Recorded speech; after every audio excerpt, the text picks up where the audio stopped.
how do you get people more deeply connected with your universe? We're trying to make it innovative, we're trying to make it accessible, and by introducing story and a narrative thread through the whole Infinity multiplayer experience is something that we really wanted to put a lot of attention and detail into. If it's a universe that everybody wants to be really excited about, it's got to grow and evolve beyond just an incredibly balanced suite of mechanics. It's got to speak to fantasy and what people want and what they expect.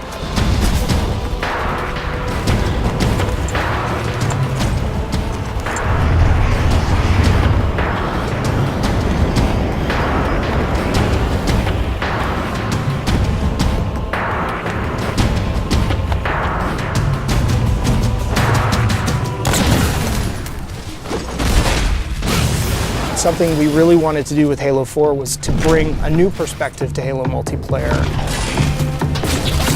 Flight assassination! The high-level philosophy for multiplayer was that we wanted to unify the competitive and cooperative experiences under this one big narrative banner that we call Infinity.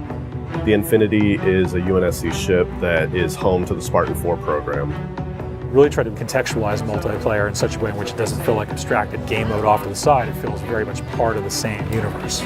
We knew we wanted to expand the audience as far as we could, but still satisfy the core as much as possible. We had to break everything down to line-by-line evaluation of our current scripts and redefine that core loop to not make it like Halo 2 or like Halo 3 or something in the middle, but make it Halo 4.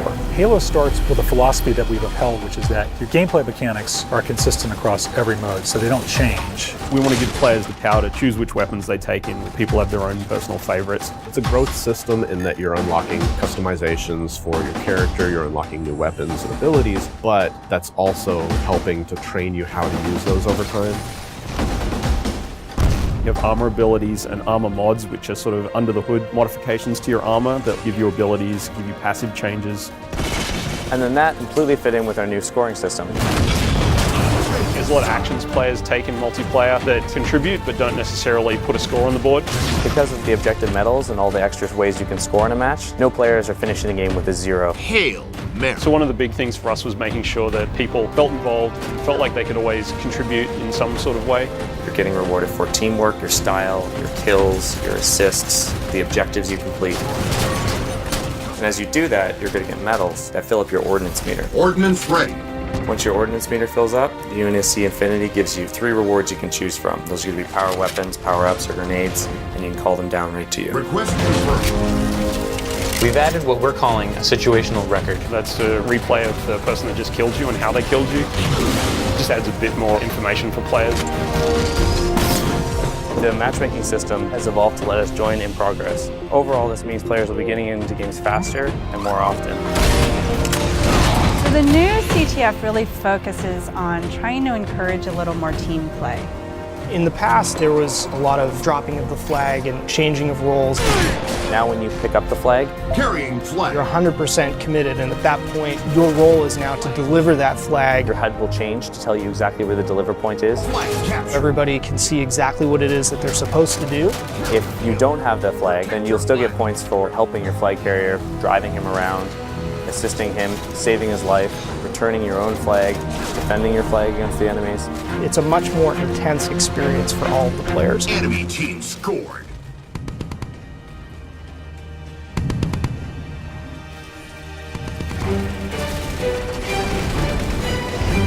Probably the biggest focal change is that we're trying to build more vehicle-friendly maps, and then to go with that, we've got a new mode called Dominion. Dominion is everything we loved about big team battle mixed with objective-based gameplay. You have lots of vehicles, big power weapons, large maps, but now there's bases. As you reinforce the bases, then shields will come up, or you'll be able to activate turrets to kind of reinforce those locations. It's kind of like territories, but with a little bit more of a twist. Territory control. One of the biggest challenges was trying to get vehicle and infantry play to work really well on a large map that had a lot of interior space. In Longbow, for example, all the bases in Dominion are fully thought out features in the map, and that really lets you get that break-in and defend gameplay. The idea was to try and make sure that the team started here or here. The paths that they could take in between involved great pinch points, places where the vehicles would automatically run into each other and jump over each other.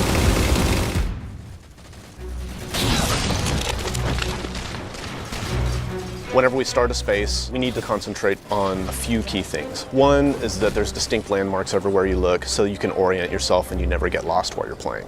Two is that whenever you're moving from location to location, if you're jumping across a gap, that none of those jumps feel frustrating.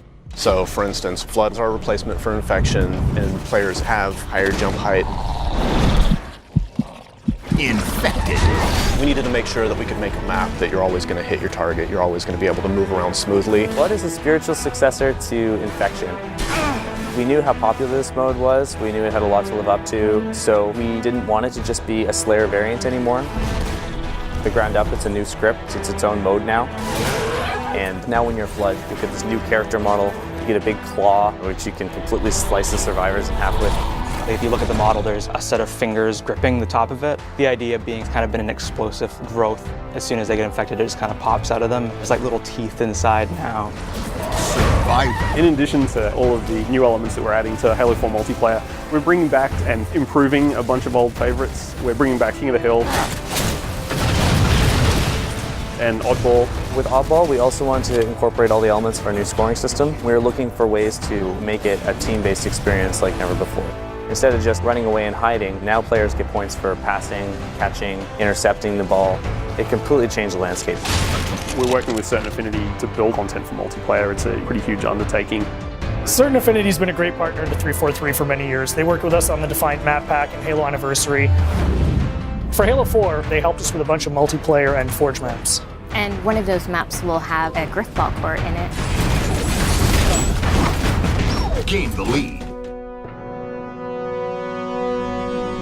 Forge is our toolset that allows players to customize their own levels. So we give multiple spaces that each have unique components that you can kind of mix and match to make your own layouts. We felt like a previous permutation of Forge wasn't necessarily the most accessible. The biggest thing for us was trying to increase the speed at which you can build things. We have a lot of new components. First is a magnet system, which makes it easier to line up pieces to each other.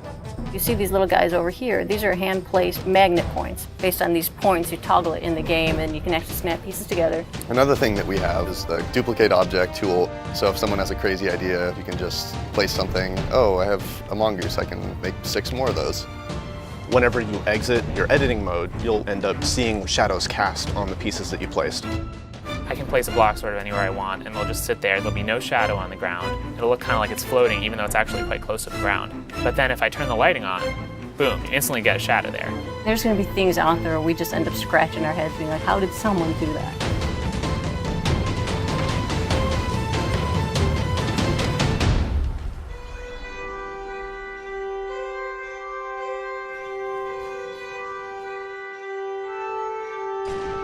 In the tradition of remaking maps, we've chosen to do Valhalla, and this time we're calling it Ragnarok.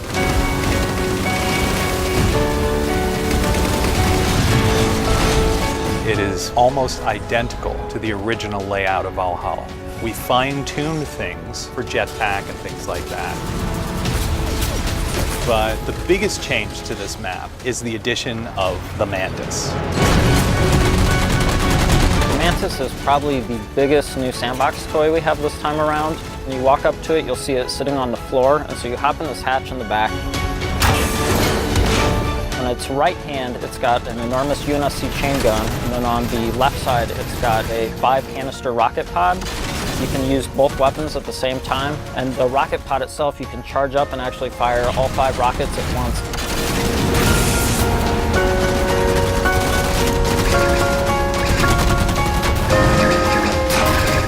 The other thing that's really sweet with it is it has a melee stomp.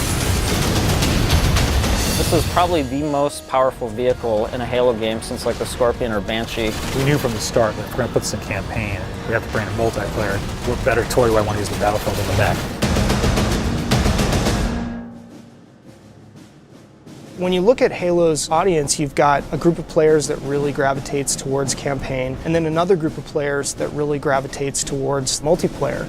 The idea of knitting together the narrative and this gameplay experience was the genesis of where Spartan Ops came from. The narrative thread through Spartan Ops is absolutely huge. 6 months after the events of campaign are over, the crew of the Infinity is going down to investigate Requiem. Some of the old hands here know what you're in for.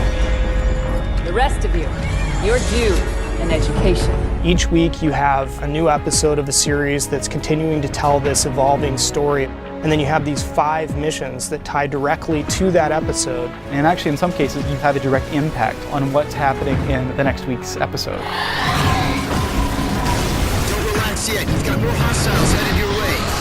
They're both creative challenges and production challenges. One is it's just a huge amount of content. We have, 50 missions that we're developing over the 10 weeks of the Spartan Ops season.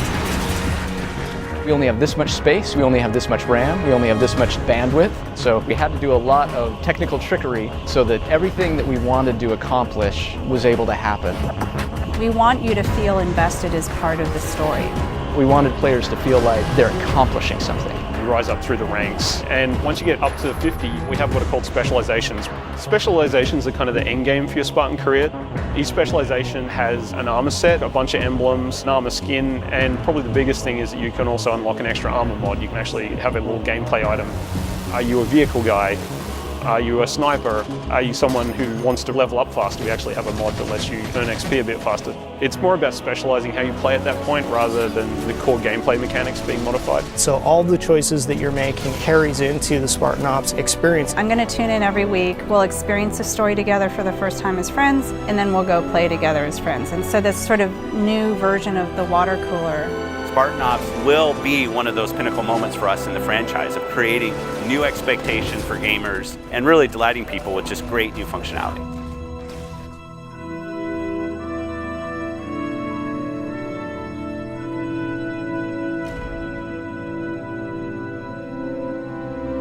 We're seeing just kind of the tip of the spear. Going where we want to go in the next steps is only made possible by building absolute confidence.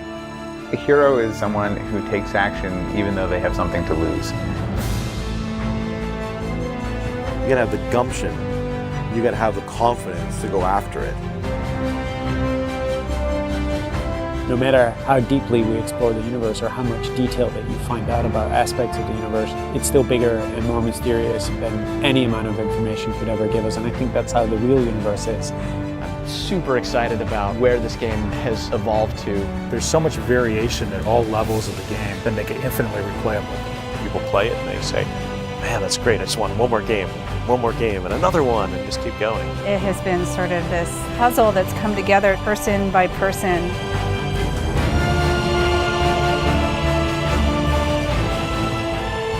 To me, that's the most fun thing, is seeing people play it, enjoy it, and have fun. And it just started with that single spark, that single sentence from one designer to another.